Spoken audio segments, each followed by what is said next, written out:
To spark his son's interest in football, the father picked up a mango and kicked it toward the trash can. The very next moment, his son kicked it straight into the bin as well, hoping his father would praise him. The father simply looked at him, then kicked the mango again, this time aiming for a farther trash can. From that day, he began teaching his son all his football skills. But when the mother saw this, she grew furious. You see, the father was once a professional football player until an accident forced him to retire. He couldn't even find work afterward, and his wife never wanted their son to end up the same way. One day, the boy climbed onto the roof, hiding there just to listen to a live football match. Brazil had lost the finals. Hearing this, he broke down in tears. That's when he made a promise to his father that one day he would win the World Cup for Brazil. With no ball, he made one out of his clothes. With no field, he practiced outside their home. Day after day, he trained without stopping. Soon, he played his very first football match. For the tournament, they stitched uniforms out of bed sheets and gathered discarded shoes. Yet, despite all the hard work, their trained opponents crushed them with ease. The rival team scored goals like it was nothing, even mocking Pelé along the way. But then, when Pelé spotted his father in the crowd, he calmed down instantly. Right there, in front of everyone, he tossed aside the shoes that didn't even fit him. He wanted to prove his worth to his father, and he was ready to keep his promise. From that moment, the whole field became his stage. His skills were breathtaking,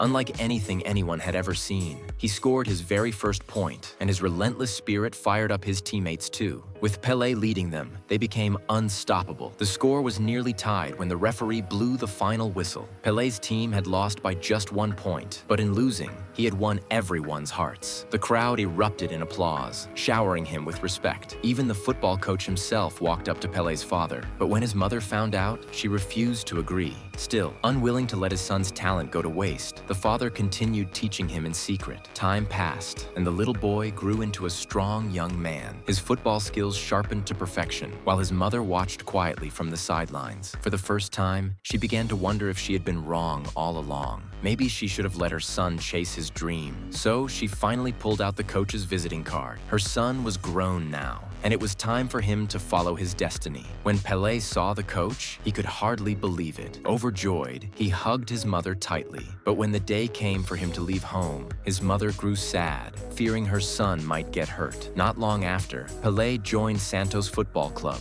but he wasn't happy there. The rules were too strict, the training too harsh, and he could no longer play the way he once did. His confidence collapsed, and he struggled to perform. Since joining the club, he hadn't scored a single goal, and soon, doubt consumed him. That very night, he packed his bag, ready to give up football and return home.